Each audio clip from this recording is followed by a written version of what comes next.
And welcome to our Board of Education meeting. We will begin with the Pledge of Allegiance.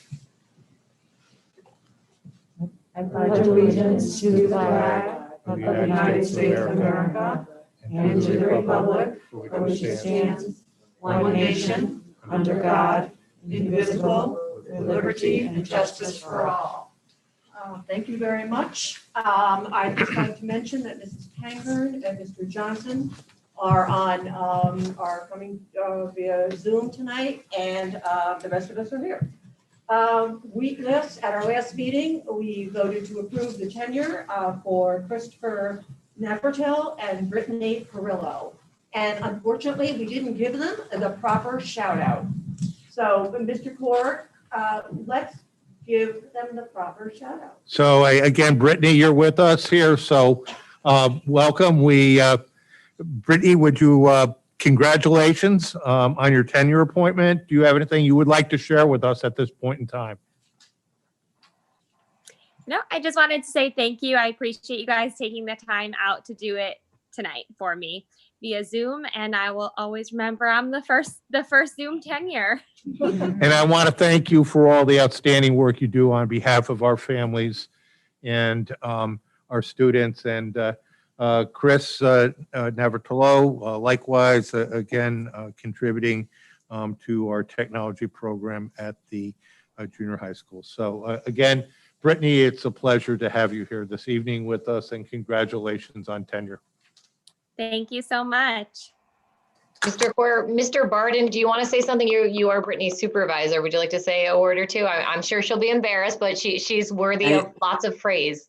I would. I just want to say congratulations. Brittany has been a great asset to our overall K-12 psych team and also our team at Latham Ridge, really helping to move our behavior programs forward and the rest of our programs forward at Latham Ridge. So congratulations, and Brittany is a great asset to our team.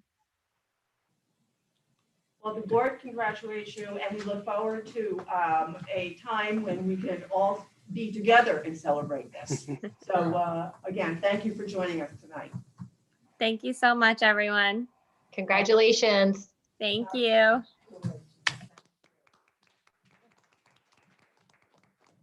Okay, next, we will get a construction update from Kevin Henyon. And Kevin, take it away. Hi, everyone. Can everyone hear me? Yep. Yeah. Okay. So just going to jump right into it. Just the standard slide that we typically present at each Board of Ed, just for reference, the different wings throughout Shaker Middle School. So as we're going through the slides, everyone can understand the areas that we're talking about. Jumping right into it, since the last Board of Ed update, there's been some minor comeback work regarding the main entrance to the middle school. You might have noticed coming in, there were a panel or two missing from the side of the upper soffit where the illuminated signage is. We were able to get the missing pieces here. There's a couple that still have to be refabbed and reinstalled, but we were able to get the, I guess that would be the west side of the actual building itself, installed and up and ready. We're also able to actually get the illuminated signage up and running. So you'll notice that now as you're driving through the campus at night that there is an illuminated sign out front. Over at the concession building, there's some signage that is still to be installed. Had some minor hiccups regarding manufacturer and when we can actually get the material on site. But they were able to get the north side of the concession building, the Shaker Bison, installed over the last month. The bulk of the ongoing contract work is going to be at the auditorium renovation. So this is slated to extend through the school year, actually about another month. We're tracking towards a completion date, the end of December. So this is going to continue on second shift, starting after 4. Previous month activities include, so we had those high sound panels that you can see on the ceiling and the wall sound panels, as well as we're able to paint the space, the ceiling, some of the walls for the control room in the back, installation of doors, ceilings in the control room. The electrical demolition continued, and we were actually able to get the theatrical lighting, including the house lights, installed over the last month. So that electrical work will continue with the rough-in for the projector and all the other bells and whistles that'll be in the brand new, recently renovated auditorium come towards the end of December when we get ready to turn that over for the district to occupy and use. Fire protection as well, installed in those panels. I don't know if you can see the little white dots that are up in the clouded ceiling panels there.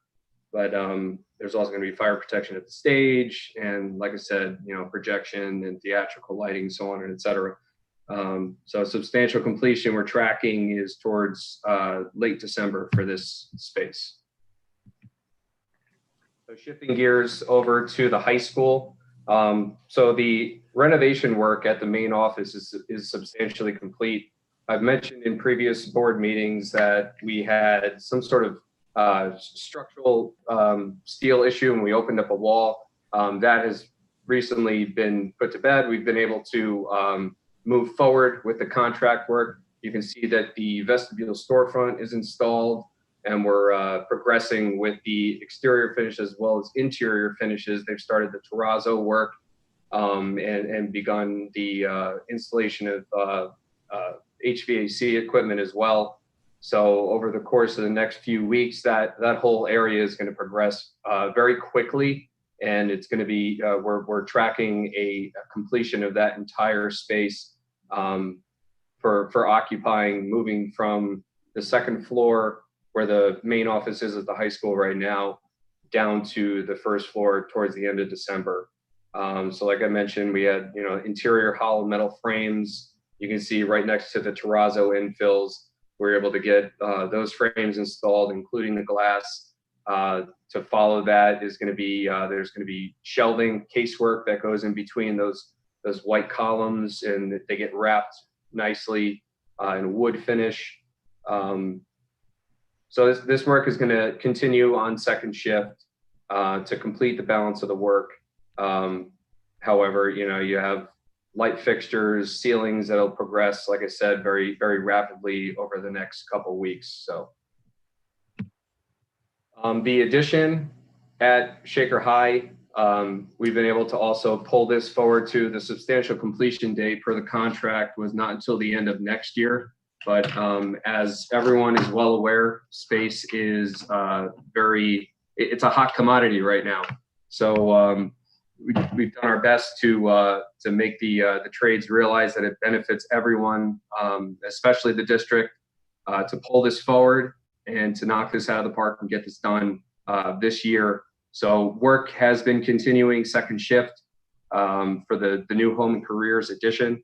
The previous month's activities include exterior brickwork, as you can see in the picture on the left-hand side of the screen. The upper portion of that's going to be all exterior metal wall panels. Interior finishes continue to progress, as you can see on the right-hand side of the screen.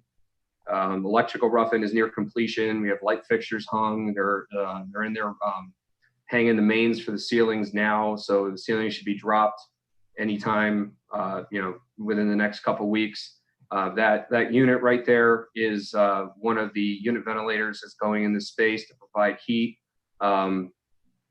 And the controls contractor is currently working on wiring those up, getting them ready to be set. We actually had the general contractor's flooring subcontractor on site today to lay down a strip of floor in order to get those ready to be set.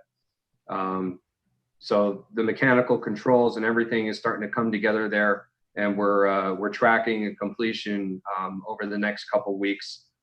So flooring is going to be the last thing to go down, and that's actually scheduled. It's targeted for next week. So we're tracking this completion date of mid to late December. So area E up on the second floor. So we hit this hard over the summer with some abatement work, and we took some real estate over in order to try to progress the what's going to be the new guidance suite on the north side of the building. A majority of this work that continues second shift is all mechanical, electrical, plumbing. You have this continuing throughout the school year. We're not going to be able to fully occupy on second shift. The entire north side will be turned over to construction activities once we can relocate the admin down to the first floor in the main office. That's another reason why we're pushing so hard to get that whole vestibule area finished up. So the previous activities that we were able to complete since the last board meeting, the installation of the VRF system. So that's going to be your air conditioning system up in that second floor. And also you have fire alarm and security wiring that runs through that entire space and feeds different parts of the building coming from different, IDF, MDF rooms, depending on the system. So leading into that, the security and fire alarm upgrades, they have commenced. We're able to pretty much get all of the security wiring and raceways installed for the entire building with the exception of the gyms. All the wires were tested, and now we have the security vendor going in and starting to mount cameras in the ceiling. So you'll start to see those pop up more frequently as time goes on. The fire alarm upgrades have begun as well. That's been progressing very nicely throughout the building. But we can't take the old system offline and put the new system on until everything is all constructed and built. And that fire alarm head end panel that everything ties into is up on that south side of the second floor, which is where the old faculty lounge used to be and where the nurses suite is. So we'll occupy that once school is out, and everything will be back on. The new system will be on starting for next school year. So shifting gears over to the elementary schools over at Forts Ferry, we were able to set the temporary mechanical unit that provides outside air and ventilation into the cafeteria, as well as install the ductwork. Over at Latham Ridge, you had the exterior brickwork is now completed. The remaining portion of that is going to be windows and insulated metal wall panels. On the interior of that addition, the interior partition walls continue. Mechanical, electrical, plumbing, rough-in continue. You can see the ductwork in the addition there in the upper right-hand corner of the screen. And also the storefront, the brand new storefront that went in over the summer, the general contractor was able to install the caps that will they hide the steel tubing that's behind that. So like this work is also going to continue second shift and progress throughout the school year. This addition is slated to be turned over for the start of next school year. And you'll notice that these last couple board updates were a little shorter. That's because we're kind of winding down here on the bulk of the project, which was the middle school. However, we're still full steam ahead, and we're trying to take advantage of every break or holiday or weekend that we can in order to continue to push the work. So that being said, are there any questions? Board have any questions for Kevin? No questions, Kevin. But we appreciate what you're doing for us, and we also appreciate you taking advantage of all that time. So that's great. Thank you very much. Thanks for having us, and happy holidays to everybody. Yes. Thank you. Thank you, Kevin. Okay, next, we have Matt Stein with us. Hi, Matt. We always enjoy having you with us. You always come very well prepared and have all kinds of great information for us. So, Mr. Stein, it's all yours. Thank you very much. Thanks for having me tonight. Let me get my screen up here and running, and I'll get started. Everybody able to see my screen? Yes. Great. Okay. So thanks again, everyone. So tonight I'm hoping to give you a recap of the fall season and talk to you a little bit about the upcoming winter season. So first and foremost, before I get into some of the highlights that you see on the screen, I would have to say that the biggest highlight from this fall season has been the ability to get our athletes together and play. That's going to trump all of the accomplishments.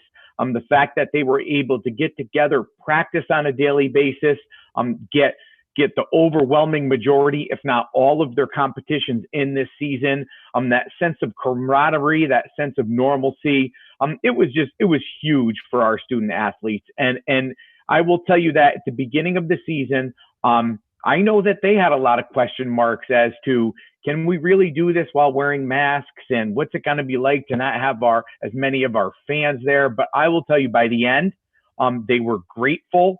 If you told them that they could play 10 more games under the same conditions or more, they would take it in a second. So it was a huge success. So that being said, you can see some of the highlights. Our tennis team continued its dominance and won the Suburban Council Championship, beating Saratoga 8-1 in the finals, but they actually avenged a loss. That was their first league loss in a few years to them in the regular season, and turned it around and got a little revenge. Did a great job. Our girls soccer team went undefeated, and I'm sure many of you were able to see the papers this weekend that unfortunately at the last minute we were not able to play that game. But I think it'd be remiss if I didn't say thank you to the Shenandoah Athletic Program, not just for handling the situation with grace, but also with class, naming both teams co-champions. It was just a really classy move on their part, and it turned what was a really difficult and heart-wrenching decision, especially for those seniors, into at least somewhat of a positive, and we're really grateful to them.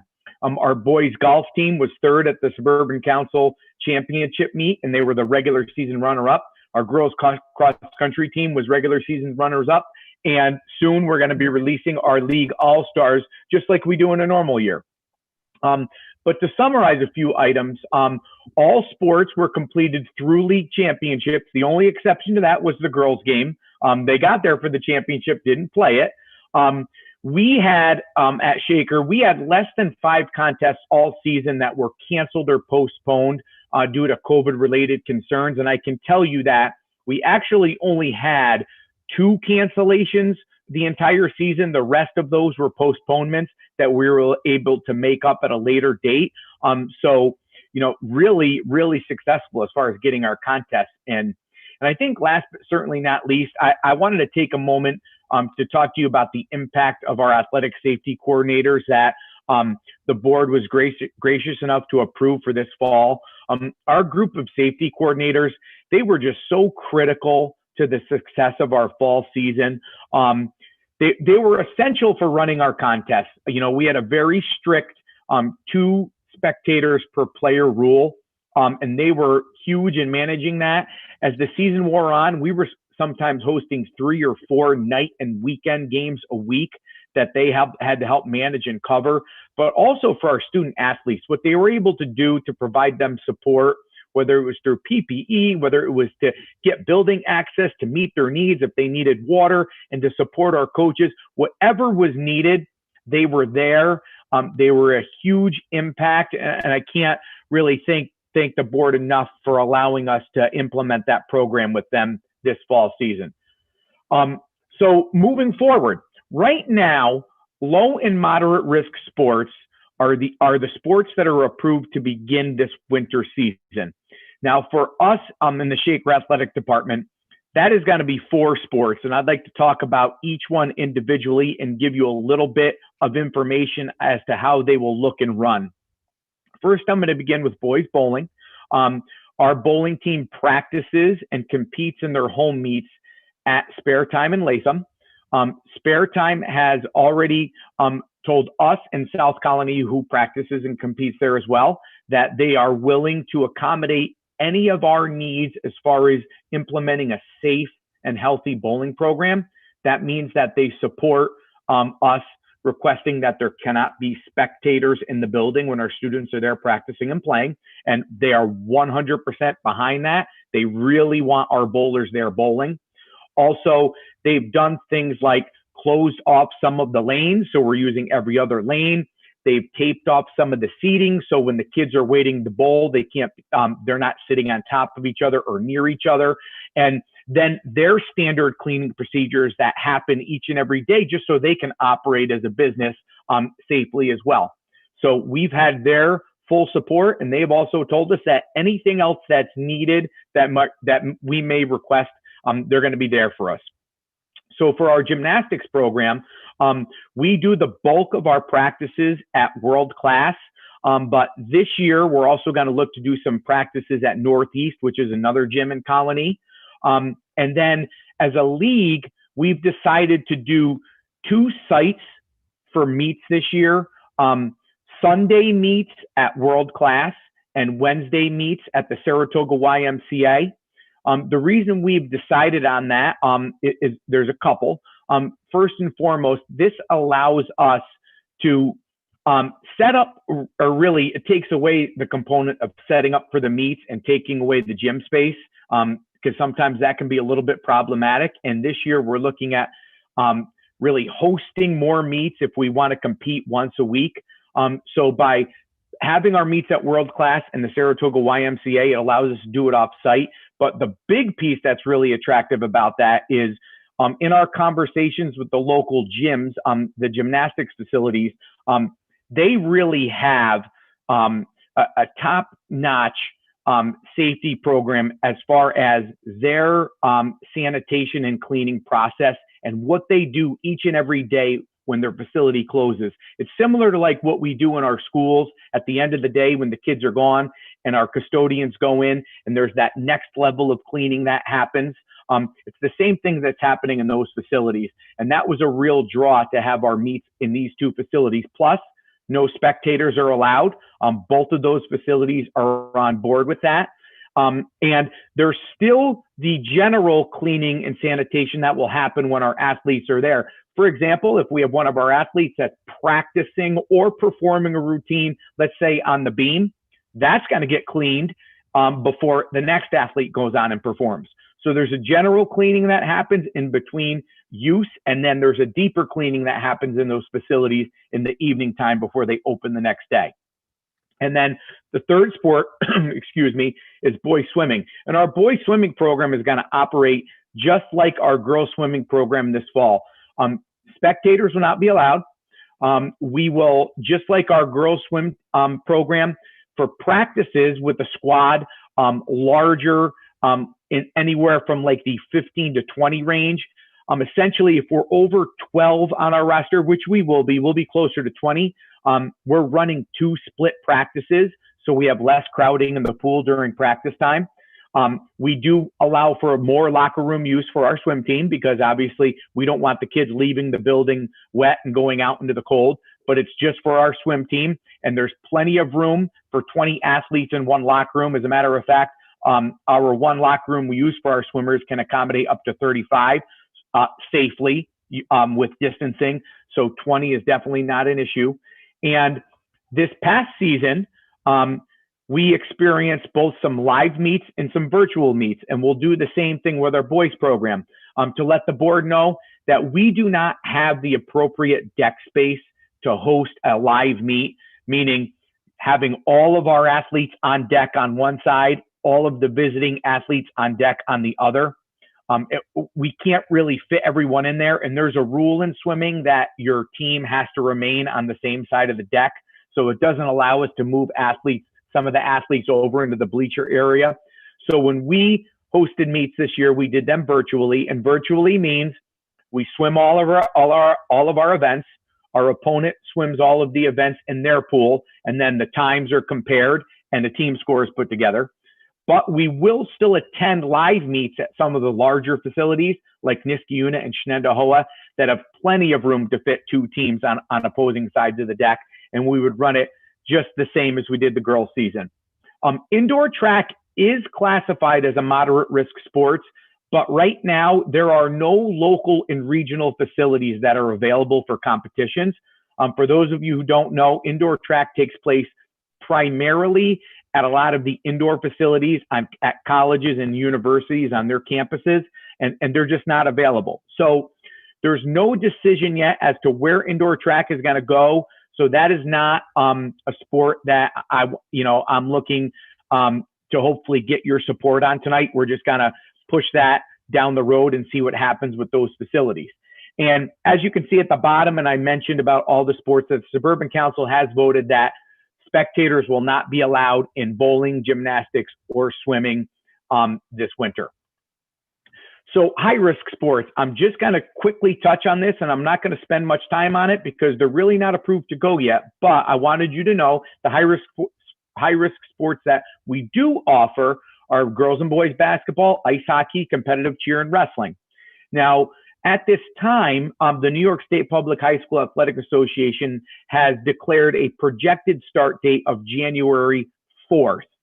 But we are still awaiting the New York State Department of Health guidance as to if they're going to actually allow these sports to occur. So the January 4th date is somewhat artificial at this time, and we need to wait to see what the Department of Health is going to say, whether they're going to allow them, whether they're going to push them later in the year, what those decisions may be. So that is something that I would probably ask Mr. Kaur that if they were allowed, that I would come back and speak to the board on. But for tonight, I just wanted to let you know where they stand at this time. So this past fall, we really didn't have the capacity to offer modified sports.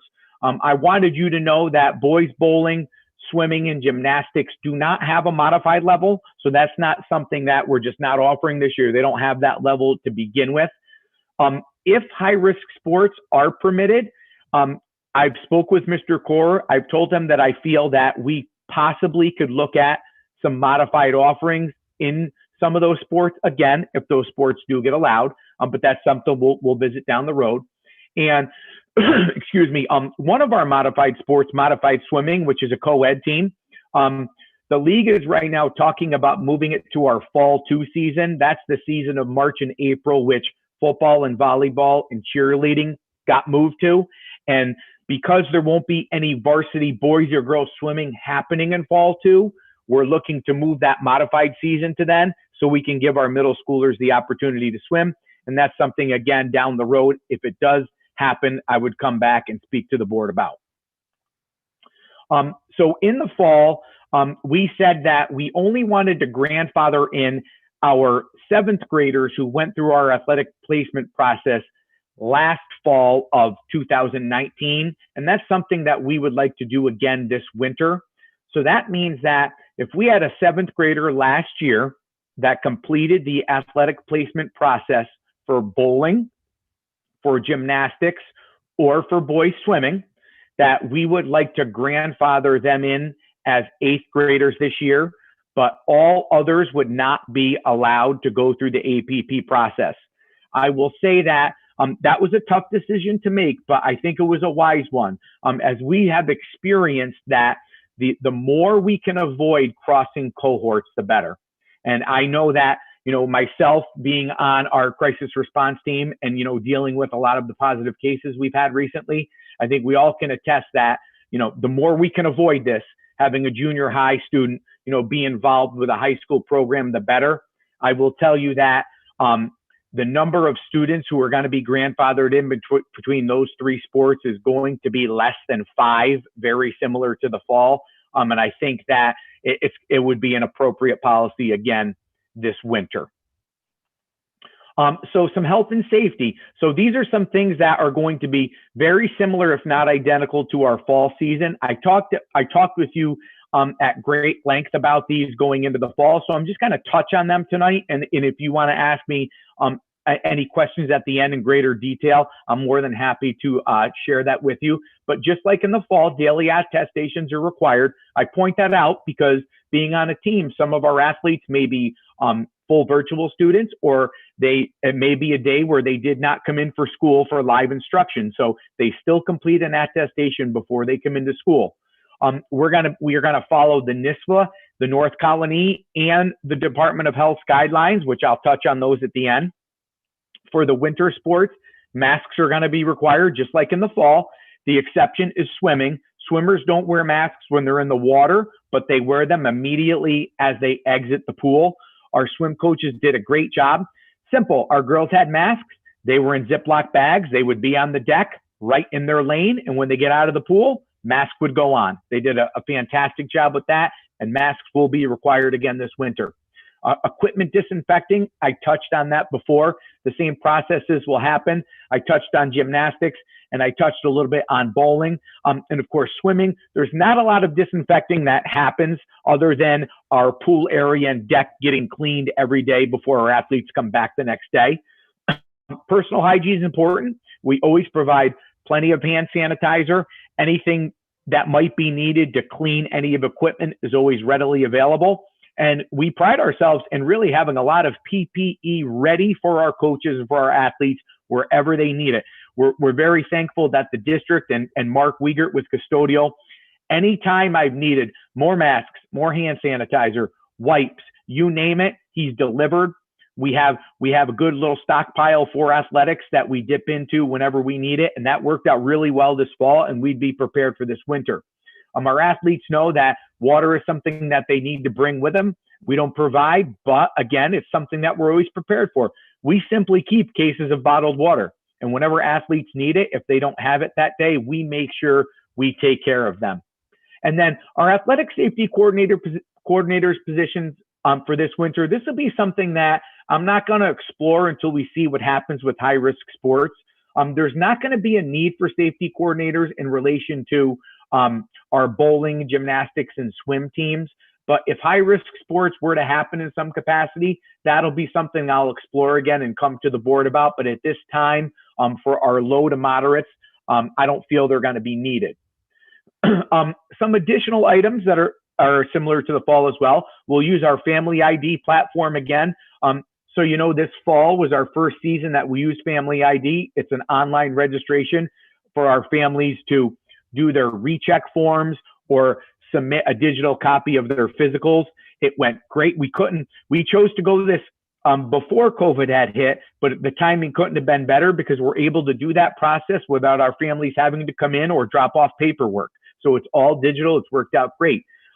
We have daily practice procedures that still need to happen. That means attestations, attendance, equipment is properly sanitized, cleaned, ready to go. Our locker room use would be extremely limited.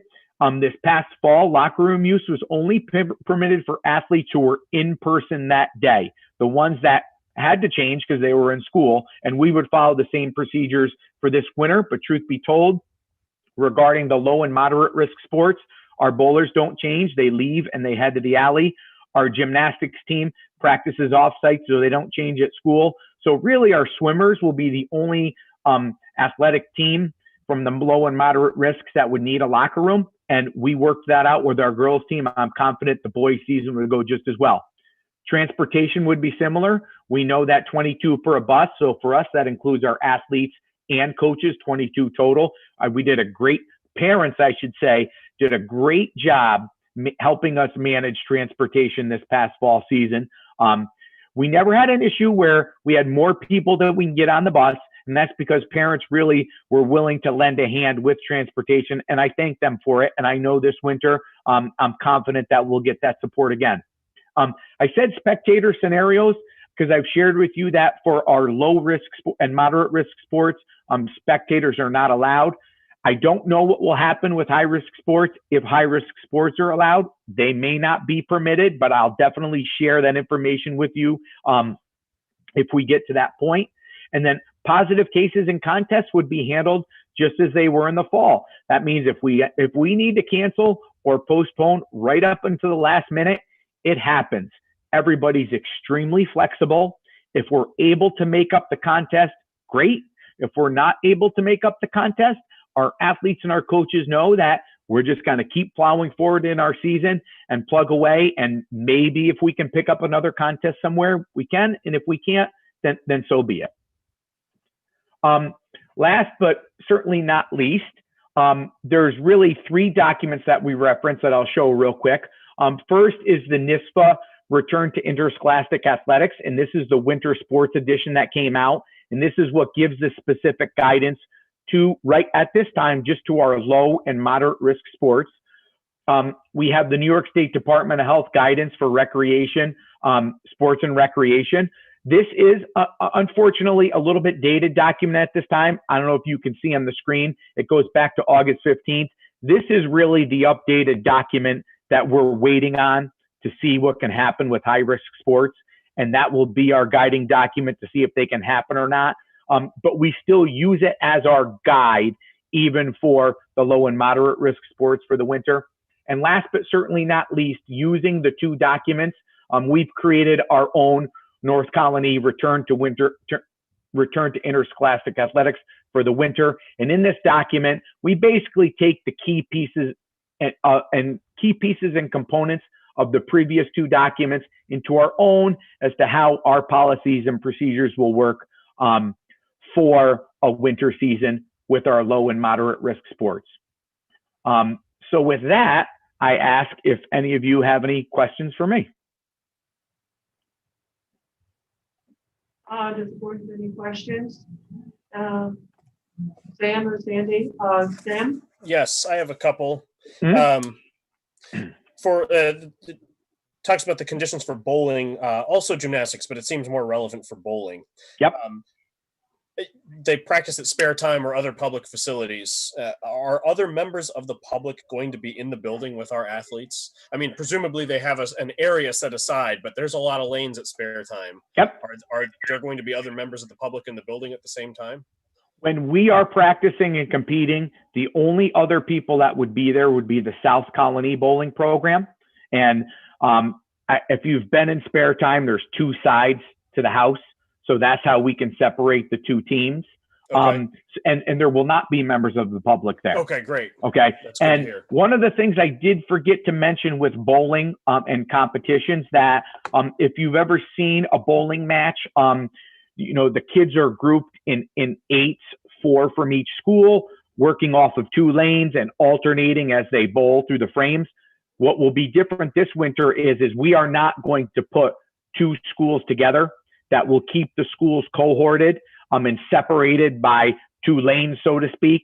So they're in the same house bowling against each other, but they're never going to be alternating between the 2 lanes and the 2 teams. So there'll be more separation amongst the 2 different schools competing at that time. Okay. Thank you. Yep. Also about the safety coordinators. Yep.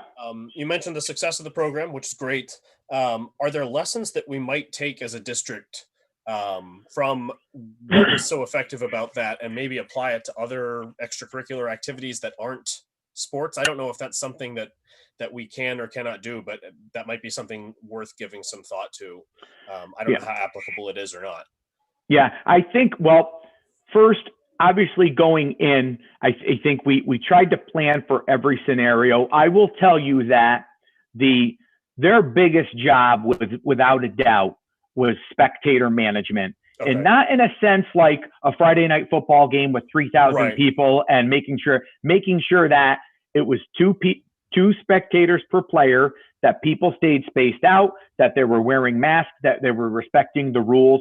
That was big. And on campus, we would sometimes have 3 contests going on. So we would have 2, we had 6 coordinators total. So we would have 2 at each contest, spread out, making sure everything was going well there. So that was the piece that I think we had to be on top of the most. Okay. In between, as far as, our athletes competing and really, I should say, practicing and having to wear a mask for the first time while participating in their sport, that's where the coordinators had to go around and and remind kids and support them and tell them to keep their masks up and do Okay. the right thing. And so, you know, coaches can't have their eyes everywhere at once when kids are on the field, and they helped provide a lot of support in that area. Also, you know, let's face it, the building isn't open. You know, it's not accessible like it was before. And when you have, you know, 150 athletes spread out amongst campus, there are times kids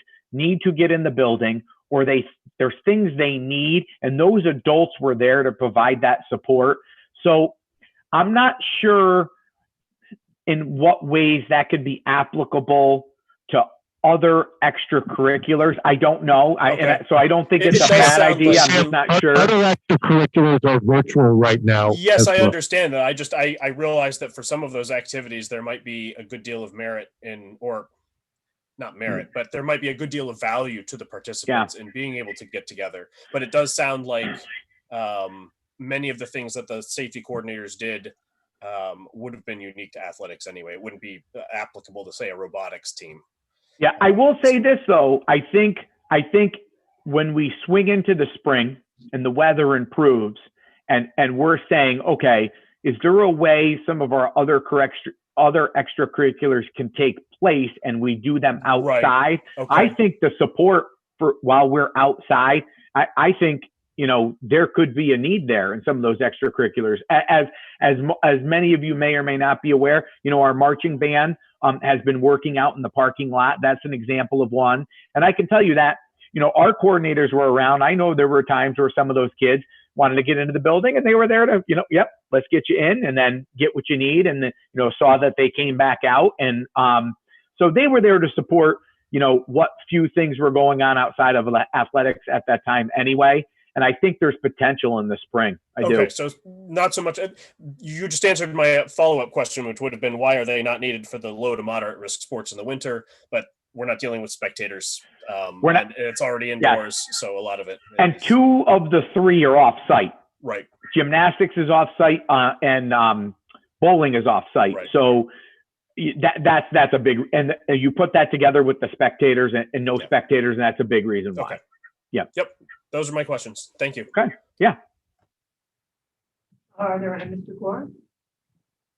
No, I yeah. was just gonna give me a quick comment, Matt. I just want to say, you know, it's no secret that I'm a strong supporter of what athletics and extracurriculars can mean for the students. So I just wanted to commend you, your staff, coaches, safety coordinators, but most importantly, the student athletes for what they pulled off this fall.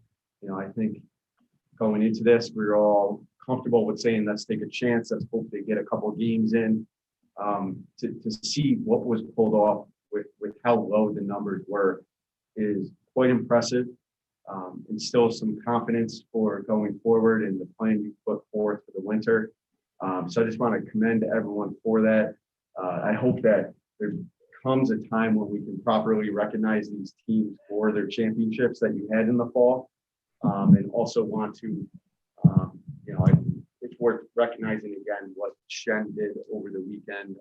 You know, I think it reminds us, you know, it's good to see things like that in society, have some nice positive stories. But I did have to draw the line with wearing a green tie tonight. So you know, I just want to thank you and everyone. Excited to see what the winter sports can do. Well, thank you to the board for supporting us. And, you know, I can tell you that the kids, our student athletes, I know they thank you as well. And I am directly speaking for them, because I had many of them tell me how grateful they were. And that is a reflection of our board supporting, you know, supporting the idea of, yep, let's go forward and play. And, you know, I think we all know, if you were following the papers, that there's some schools that were reluctant about certain sports, but they all went off without a hitch, and people were understanding and flexible. And it given our situation, it went great. So thank you again. Mr. Core? And I'd also like to take this time to formally recognize the people who were involved in this weekend with the soccer match. I just read this recognition. It says, "Dear members of the Board of Education, I would like to recognize the Shaker Girls Soccer Team head coach Mike Brem, assistant coach Jamie Durant, principal Richard Murphy, and athletic director Matt Stein, and the Shenendehowa Girls Soccer Team, Shenendehowa Superintendent Dr. Oliver Robinson, athletic director Chris Coleman, and Shenendehowa Girls head soccer coach Holly Nursberger and her coaching staff. All involved provided support, comfort, and clarity at the Suburban Council Championship game when we were abruptly forced to remove our team from the field due to concerns about the COVID-19 case. The decision made by Shenendehowa leadership team to not accept our forfeit was an exemplary show of sportsmanship, dignity, and character. We are most grateful for this show of kindness and generosity and are inspired by it. Rest assured, it was a wonderful teaching moment for both communities. We are committed in North County to paying it forward. I'd also like to recognize both the Shaker and Shenendehowa teams for the remarkable play during the course of the season, the 12-0-1 record shared by both teams, and the sharing of the Suburban Council Championship represented testimony to the skill, commitment, and sportsmanship of both teams. Both are remarkable in their demonstration of these positive virtues, all values that we need to model for each other, our nation, and the world. Again, congratulations to both programs on a remarkable season. Sincerely, D. Joseph Core, Superintendent, North County Central School District. Well said, Mr. Core. Thank you. I don't think there's probably, does anyone else want to say anything?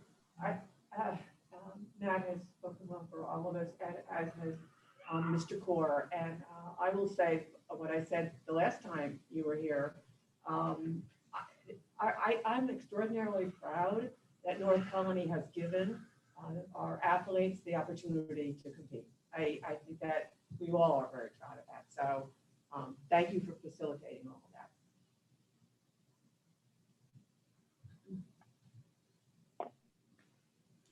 Thank you. Anyone else? I guess that's it. Thank you, Matt.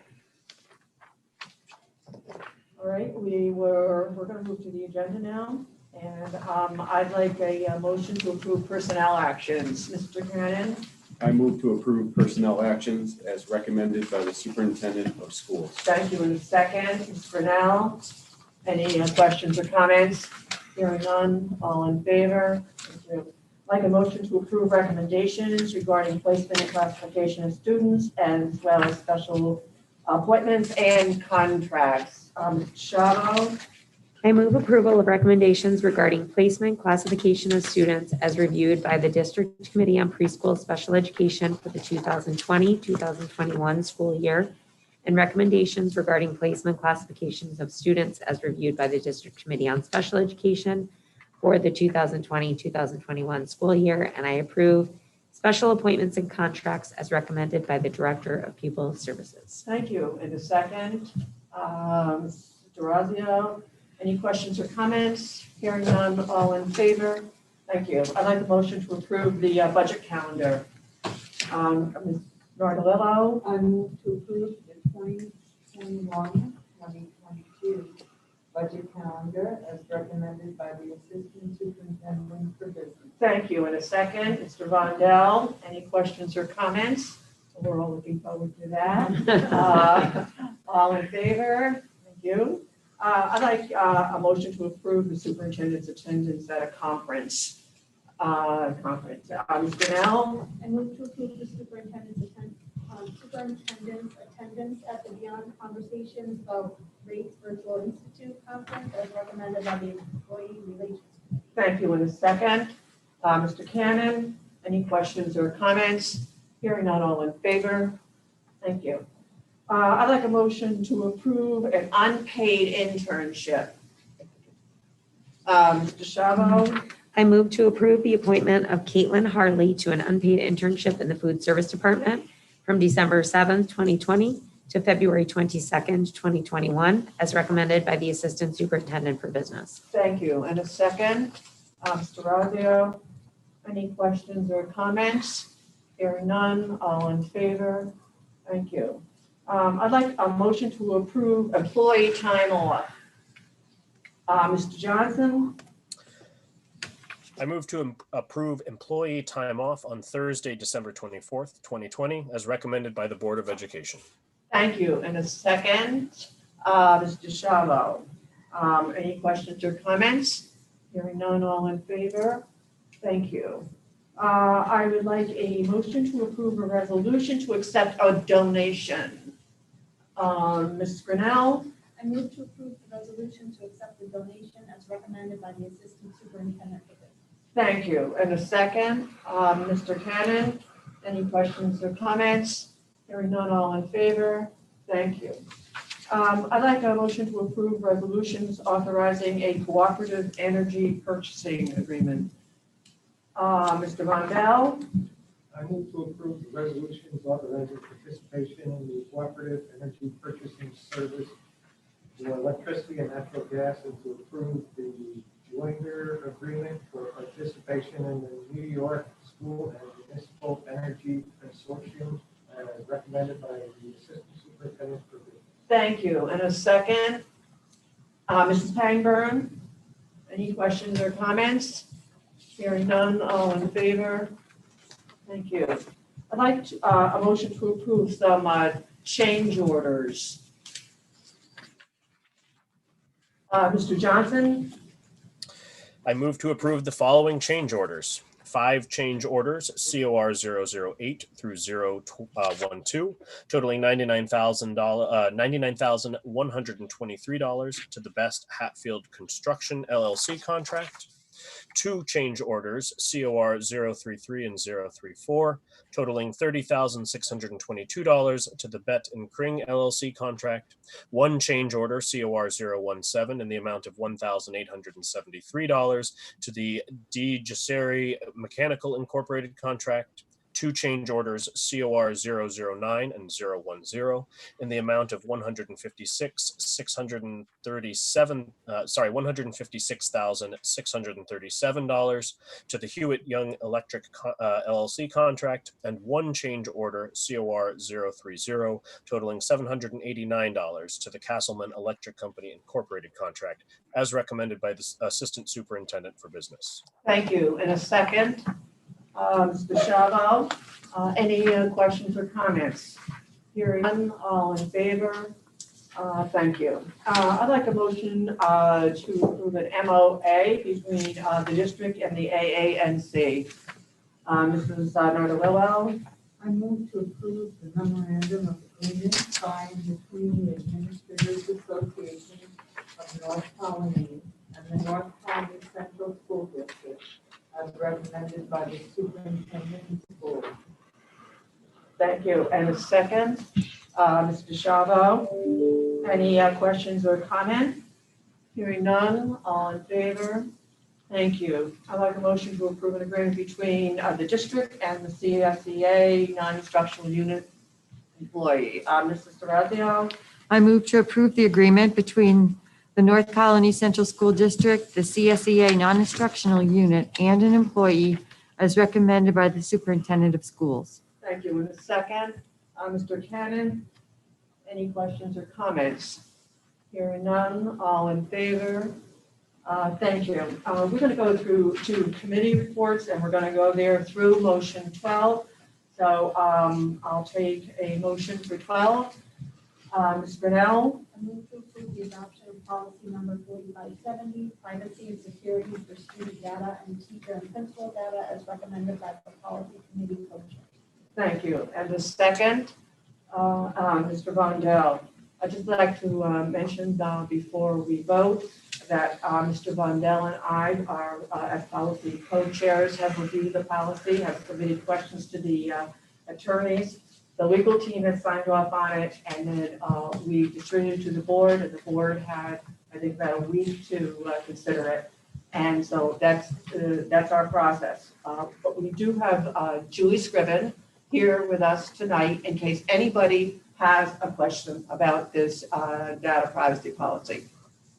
Does anybody have a question? Yeah, I have a couple of questions.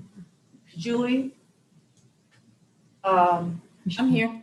Okay, Mr. Johnson has a question for you. Yeah, this is on page 5 of the contract. At the very top, in addition, the district will ensure that the contract or written agreement includes the third-party contractor's data privacy and security plan that has been accepted by the district. Where do we store that plan? So I'm assuming that for each one of these third-party contractors, they provide us a policy and we keep track of it. Where do we store that plan, and do we have a process in place for reviewing that plan to make sure that it's valid before we sign the contract? We do. We also, there's a lot of parts to that question. So as part of the Ed Law 2D compliance, we will be posting the Bill of Rights that they sign and the agreements for each of our contracts for each software vendor publicly. And the plan to do that is to use ClassLink. So I don't know if you've used ClassLink, but that's the main portal for all of our students and parents to get into their software. And they have a parent portal portion of that, which allows you to post all of those agreements so that they're publicly viewable by parents.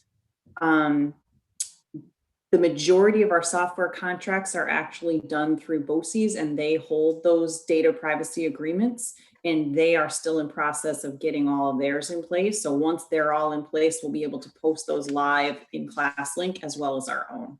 Okay. Will those be available to members of the public or just to the parents in question? Those would just be available to the parents because. Okay.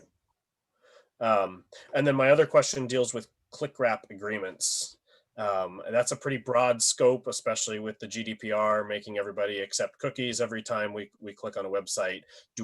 Where do we draw, or I guess we don't draw the line, right? The state's going to draw the line? Yeah, the state. So the main purpose of that is so that mostly teachers are aware that if you are signing up for a free subscription, that you can't just sign up willy-nilly for a free subscription and sign up all of your students, that we actually have to sign an agreement, because basically giving their email address and their first name and last name is personally identified information and not allowed with Ed Law unless we have a signed agreement between us and that vendor. So that click wrap portion of that contract is specifically stating, you as a staff member aren't legally able to just click through that. Right. Those agreements that are 20 pages long that nobody reads and yep, okay. Somebody actually needs to read that, and we actually need to work with the vendor to set up a privacy agreement if the students are actually signing in. Okay. Do we have a process to balance? I mean, because obviously as teachers are putting together their curriculum, they're going to want to try things. They're going to want to take advantage of newer things, or if I know from experience, right? If you see something that your peers at another institution are using, you want to try to adopt it as well. And even a couple of those, that's a lot of work for your department to review. Do we have a process in place for doing that kind of thing? It is a huge amount of work, and we are learning very quickly, especially in COVID times. So we're trying to streamline the process as a region in general. We are trying to kind of collectively do those agreements. So for instance, collectively, there was a Google agreement signed for all of the districts across the state. Erie 2 set up a Zoom agreement for everybody in the state. So we're trying to do that through the BOCES and through the RICs across the state to kind of consolidate our resources. And as well, I meet twice a week with the tech directors in our region.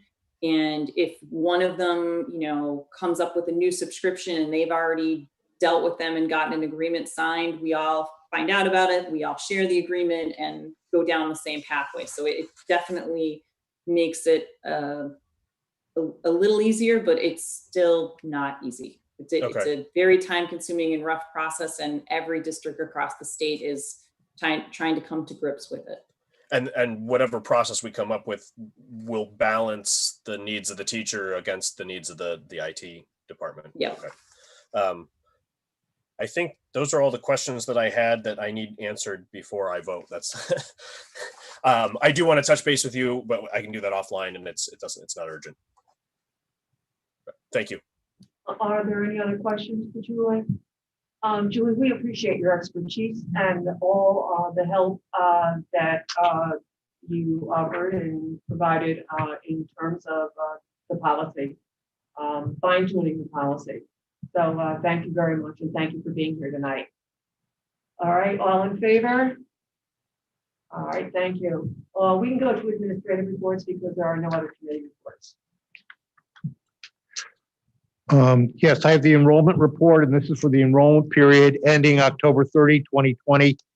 We are currently at 3,027 elementary students. That's up by 9. We have 880 junior high school students. That's up by 3. We have 2,016 Sacred High School students. That's up by 9. Our current district total is 5,923 students. We are up by 21. Currently, we have 4,353 students. That's 73% of our population represented as in-person students. And our remote school population is 1,570. That's 27% of our school population at this point. Thank you very much, and we've already done your recognition, so we will go to business office reports. I'd like a motion to approve the treasurer's report. Mr. Shavo? I move to approve the treasurer's report September 2020 and the extra classroom activity fund report October 2020 as recommended by the Assistant Superintendent for Business. Thank you. And a second, Mrs. Pangburn. Any questions or comments? Hearing none, all in favor? Thank you. I'd like a motion to approve bills and payroll. Ms. Grinnell? I move to approve bills and payroll September and October 2020 as recommended by the Assistant Superintendent for Business. Thank you. And a second, Mrs. Nardilillo. Any questions or comments? All in favor? Thank you. I'd like a motion to approve the investment report. Mr. Shavo? I move to approve the investment report September 2020 as recommended by the Assistant Superintendent for Business. Thank you. And a second, Mr. Cannon. Any questions or comments? Hearing none, all in favor? Thank you. I'd like a motion to approve the BOCES bill adjustment. Mrs. Pangburn? I move to approve the BOCES bill adjustment, October 2020, as recommended by the Assistant Superintendent for Business. Thank you. And a second, Mr. Vondell. Any questions or comments? Hearing none, all in favor? Thank you. I'd like a motion to approve the monthly financial statements. Ms. Grinnell? I move to approve the monthly financial statements September 2020 as recommended by the Assistant Superintendent for Business. Thank you. And a second, Mrs. Pangburn. Any questions or comments? Hearing none, all in favor? Thank you. I'd like a motion to approve the tax collection report. Mr. Shavo? I move to approve the tax collection report as recommended by the Assistant Superintendent for Business. Thank you. In a second, Mrs. Nardilillo. Any questions or comments? Hearing none, all in favor? Thank you. I'd like a motion to approve the minutes from the regular meeting in October. Mr. Cannon. I move to approve the minutes of the regular meeting of October 26, 2020, as recommended by the superintendent of schools. Thank you. And a second, Ms. Grinnell. Any questions or comments? Hearing none, all in favor? Thank you. Before we adjourn, I'd just like to a few words of gratitude. This board is very grateful for the extraordinary work that is being done by our instructional staff and our non-instructional staff in terms of keeping our trainers, our bus drivers, custodial staff, the cafeteria people, doing really, again, as I've said, extraordinary work. We're also grateful for our students who are very conscientious about observing safety protocols. Board of Education members had the opportunity to visit schools throughout the district. And I know I was struck, I think we were all struck by the ease with which they seem to have adjusted to this situation. And a great conscientious spirit, and it's obvious no matter what classroom you walk into. Thirdly, families. We are also grateful for the support of our families during these pandemic times. Again, supporting our remote instruction, our in-person instruction, and just being very generous in terms of their, again, outpouring of support for our work. And of course, I've said this many times, and because we're not just grateful for all these things at Thanksgiving, we're grateful for the work of our central office administrative team, Mr. Kaur, Ms. Skills, Mr. Hoot, Mrs. Bongermino, who leads the COVID effort. It's really, again, the word is only extraordinary. I mean, we know it's a day-to-day challenge to pull all this off. And we never forget how dedicated and how outstanding your work is on a daily basis. So. And Mr. Deneen. And who else? Mr. Deneen. And Mr. Deneen. Sorry. And for anybody else I didn't mention, I'm really sorry. But, my heart's in the right place. Our hearts are in the right place. So forgive me if I've forgotten anyone. All right. So Mrs. Panger, where are you? I'll take a motion to adjourn. Happy Thanksgiving to everybody. Virtual hugs to you and your families, and I move to adjourn. Us back. Yep. Okay. Thank you. And Happy Thanksgiving. yes. Happy Second, Mr. Cannon. All in favor? All right. Thanks and thank you. Happy Thanksgiving, everybody. Thank you.